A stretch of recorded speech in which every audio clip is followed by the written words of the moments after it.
안녕하세요. 대단히 반갑습니다. 그릭난 잔향TV 이종수입니다. 이번 시간은 1033번째 시간으로 차고 나면 기우는 달 5라는 글을 읽어드리겠습니다. 차고 나면 기우는 달 5. 이를 접으시고 나서도 삼성동 무역센터나 여의도 중소기업 전시장을 수시로 다니시던 아버지는 90이 넘었어도 컴퓨터를 배워야겠다고 할 만큼 호기심과 의욕이 왕성하셨다. 그러던 분이 휠체어에 앉았으니 얼마나 답답하셨을까. 그날 침대에 나와 함께 집에 가고 싶다며 올려다보던 아버지의 눈빛이 잊히지 않는다. 며칠 후 요양원에 가서 아버지를 휠체어에 태운 채로 테라스에 나가서 이야기를 나누었는데 아버지는 땅만 내려다보시며 또 집에 가고 싶다고 하셨다. 집에 가시면 뭐 하시게요? 벼도 심고 꽃도 심어야지. 그것이 의식 있는 아버지와의 마지막 대화였다. 그 다음에 갔을 때 아버지는 사무실에서 제일 가까운 방으로 옮겨져 있었는데 계속 잠만 주무시고 계셨다. 추석이라고 오래간만에 시간을 내어 함께 간 조카들과 함께 아버지의 침대 곁에 앉아서 우리들끼리만 이야기를 나누다가 돌아온 지 며칠 안 되어 아버지가 돌아가셨다. 이것 또한 지나가리라. 유대 미드라시에 이런 이야기가 있다. 어느 날 다윗 왕이 궁중에 한 보석 세공인을 불러 명령을 내렸다. 나를 위하여 반지 하나를 만들되 거기에 내가 매우 큰 성리를 거두고 그 기쁨을 억제하지 못할 때 그것을 조절할 수 있는 글귀를 새겨 넣어라. 그리고 동시에 그 글귀가 내가 절망에 빠져 있을 때는 나를 이끌어 낼 수 있어야 하느니라. 보석 세공인은 왕의 명령대로 곧 아름다운 반지를 만들었다. 그러나 적당한 글귀가 생각나지 않아 걱정을 하다가 솔로몬 왕자를 찾아갔다. 왕의 황홀한 기쁨을 절제해주고 동시에 그가 낙담했을 때 위로해드리기 위해서는 도대체 어떤 말을 써넣어야 할까요? 솔로몬이 대답했다. 이런 말을 써넣으시오. 이것 역시 곧 지나가리라. 왕이 승리의 순간에 이것을 보면 자만심이 가라앉게 될 것이고 그가 낙심 중에 보게 되면 이내 표정이 밝아질 것입니다. 지난주 아버지가 돌아가셨다. 많은 분이 조문 와주셨고 발이 나는 날에는 날씨도 좋았다. 간병인마저 때리는 친정아버지를 더 이상 돌보기 어렵다고 할까봐 요양원에서 전화가 올 때마다 긴장하고 마음 졸이던 일이 끝났으니 한시름 놨다고 생각했다. 사실 장례를 치는 동안 눈물 한 방울도 나지 않았지만 오늘 남편과 아들의 상복을 세탁소에 맡기고 돌아오는 길에 친정아버지에게 뜨개질을 가르치던 일을 생각하자 갑자기 목이 메어왔다. 치매의 진행 속도를 늦춘답시고 시작한 일이었는데 요즘 치매와 관련된 책을 읽으며 치매 환자에게 새로운 것을 익히는 일이 얼마나 어려운지 알게 되었다. 그저 마음 편하게 친정아버지가 할 줄 알던 목공일이나 하시게 할 것을 선무당 사람 잡는다고 섣불리 얻은 지식으로 뜨개질을 가르치면서 서로 마음만 상하고 말았다. 아무리 가족들이 싫어해도 당신이 하고 싶은 일은 하고야 마는 아버지였기 때문에 절대로 가볍게 여겨지거나 그렇지는 않을 줄 알았는데 뜨개질을 하려고 애쓰시던 모습을 떠올리고 아버지 미안해라고 엎드리자 눈물이 쏟아져 차마 고개를 들지 못하고 땅만 내려다보며 집으로 돌아왔다.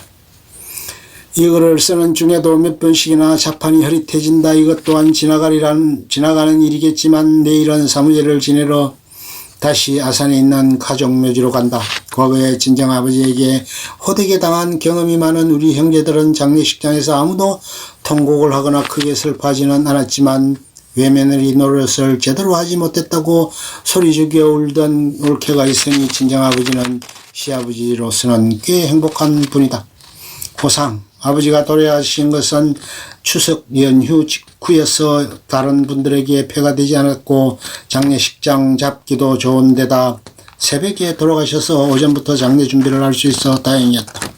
어제도 큰일을 치르고 나서 어떻게 지내느냐는 안부 전화를 3통이나 받았다. 요즘에는 인사를 빠뜨렸던 분들에게 틈틈이 편지를 보내고 아버지의 짐도 정리하면서 밀려있던 출판사 일을 보며 지내고 있다. 시어머니와 함께 살 때는 하자는 대로 모시고 다니면서 정작 내 아버지에게는 그렇게 해드릴 틈도 없이 그저 청소와 빨래만 하고 오기에도 바쁜 게 늘 마음에 걸렸는데, 시어머니가 돌아가시자마자 아버지를 우리 집으로 모셔다가 함께 살면서 외식도 하고 구경도 시켜드리고 가고 싶다는 고향에도 모셔다 드렸으니 마음에 남는 아쉬움은 없다. 시어머니 89, 친정아버지 93으로 두 분 다 장수하셨으니 두 번의 장례식 때에 오신 문상객들이 모두 호상이라며 위로해 주셨다. 요즘도 시어머니가 좋아하시던 연시나 인절미를 볼 때, 아버지가 주워오신 우산이나 아버지가 쓰시던 컵을 볼 때 잠깐씩 두 분의 얼굴이 스치듯 지나간다. 문상훈 친구 중에 하나가 희인이는 섭섭하겠지만 우리가 볼 때는 잘된 것이라고 했다고 한다. 난폭해진 아버지의 수발에 지쳐갈 점이었으니까 그렇게 생각할 수도 있으리라. 그래도 이것저것 따지지 않고 두 어르신을 섬길 수 있도록 내 마음을 인도하신 하나님께 감사할 뿐이다. 나는 짐을 벗었지만 아버지가 돌아가신 후 치매 가족협회 사이트에 시아버지, 시어머니, 친정아버지가 쓰던 휠체어를 드릴 테니 필요하시면 연락하시라는 글을 남겼더니 어느 분이 착불로 보내주시면 감사히 받겠다는 답장을 보내왔다. 택배사에 문의했더니 포장하지 않고 보내면 파손되어도 책임지지 않는다고 했다. 그 큰 휠체어를 포장하는 게 만만치 않아서 직접 갖다 드리기로 하고 주소만 가지고 더듬어 가다 보니 길을 잘못 들어 민속촌 근처까지 가버리고 말았다. 다시 차를 돌려 길가에 있는 꽃집에도 들어가고 옷집에도 들어가 물어 찾아갔다. 어렵게 만난 그 부인의 시어머니 정세는 이미 집에서 모실 수 있는 상황이 아닌 것 같았다. 그동안 요양원에서 모셨는데 얼마 전에 면회를 갔을 때 시어머니의 발이 부은 것을 보고 요양원 측에 물어봤더니 3, 4일 전에 넘어졌다고 말하더란다.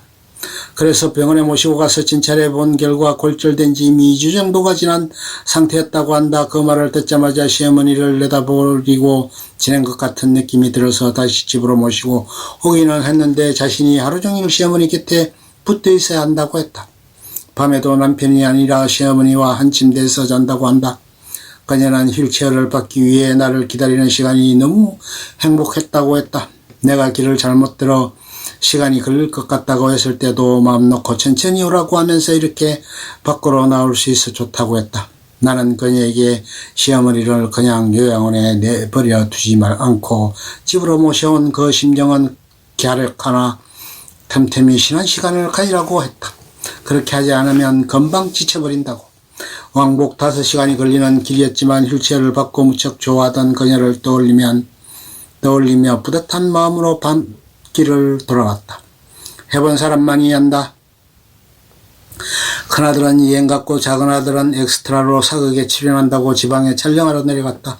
남편은 늘 늦으니 여느 날처럼 저녁 식사를 혼자 먹으려 하는데 남편에게서 전화가 왔다. 저녁을 같이 먹자는 거였다. 옷을 차려입고 기다리다가 나를 데리러 온 남편을 따라 집을 나섰다. 기분 좋게 저녁을 먹은 후에 호젓한 분위기의 카페에 가서 차를 마시면서 남편은 다음번에는 노인복지 관련 책을 번역해보라고 말했고 간식거리로 무지막지하게 비싼 차마 내 돈 내고는 못 살 쿠키도 샀다. 저녁 식사값보다 더 비쌌다. 돌아온 길에는 영화 비디오도 한 편 빌렸다. 두 분 어르신 모시던 일이 언제였나 싶다. 어제 만난 친구가 이웃 아주머니 이야기를 했다. 그럴 사람이 아니거든. 시어머니 목욕도 시켜드리고 머리도 빗겨드리고 참 착한 아줌마야. 근데 시어머니가 요새 치매에 걸리셨대. 시어머니가 뭐가 뒤틀렸는지 문을 쾅 닫고 들어가셨대. 그랬더니 그 아줌마가 마루 끝에서부터 쫓아가서 그 방문을 발로 3번이나 걷어찼대. 그 아주머니가 잘했다고는 할 수 없지만 해본 사람만이 한다. 말짱한 노인도 모시기 힘든데 제정신 아닌 노인 모시기가 얼마나 버거운지 나도 시어머니를 친정아버지를 거의 때릴 뻔한 적이 있다. 비석집 아줌마. 어제는 부모님 묘소에 표석을 씌우느라 친정 산산에 다녀왔다. 요양원 다닐 때나 마찬가지로 나 혼자였다. 동생들도 저마다 사정이 있겠지만 어제 같은 날 혼자 묘지에 가기는 좀 쓸쓸했다. 석재집 아저씨도 의아해한다. 오빠가 오실 줄 알았더니 혼자 오셨네요. 오빠가 아니라 남동생인데요. 회사 일 때문에 바쁘대요. 묘지까지 가는 동안 숙제집 아저씨한테 아버지가 돌아가시고 어머니만 생존해 계신데 중풍을 3번이나 맞으셨다는 이야기를 들었다. 마침 배낭 속에 갖고 있던 내 책에다 사인을 해서 아주머니에게 갖다 드리라고 했다. 석재집 아주머니를 만난 적이 없고 표석에 들어갈 글씨 때문에 서너 번 통한 적이 있는데 일처리가 매우 꼼꼼하다는 느낌을 받았었다. 아주머니 일하시는 게 무척 야무지시던데요. 우리 집 사람 만나보셨어요? 아니요. 전화로 체크하시는 것만 봐도 알 수 있지요. 네, 좀 그런 편이에요. 다음날 아침 그 아주머니에게서 전화가 왔다. 어제 우리 아저씨 편에 보내주신 책 잘 읽었어요. 그러세요. 저도 셋째 며느리인데 시어머니를 모시고 있거든요. 중풍이 온 후로 정신이 들어갔다 나갔다 하셔요. 아이고 힘드시겠네. 어쩌면 그렇게 제 마음과 똑같이 쓰셨는지 밤 12시까지 읽었어요. 저희도 작은 시숙이 그래요. 공들여 키운 자녀가 꼭 효도하는 건 아니다. 그래도 당사자들은 할 만큼 했다고 하겠지. 돈 가져갈 때는 별별 약속을 다 했다는데 막상 시어머니 수발을 해야 될 때가 되자 시숙은 나만 자식이냐고 왜 거머리같이 들러붙어 있으려고 하느냐고 했다고 한다. 얼마 전에 소개된 어느 선생님의 주례사처럼 부부 사이뿐 아니라 부모와 자녀 사이에서도 서로 상대방의 덕을 보려는 마음이 없으면 분노나 원망은 일지 않을 것 같다. 하지만 그러지 않던 사람도 나이가 들면 자기밖에 모르는 이기적인 인간이 되기 쉽다고 하니 남 말 하기 전에 나부터 곱게 나이 먹을 생각을 해야겠다. 끝. 좋으면 좋아요, 구독, 알림 설정 눌러주세요. 감사합니다.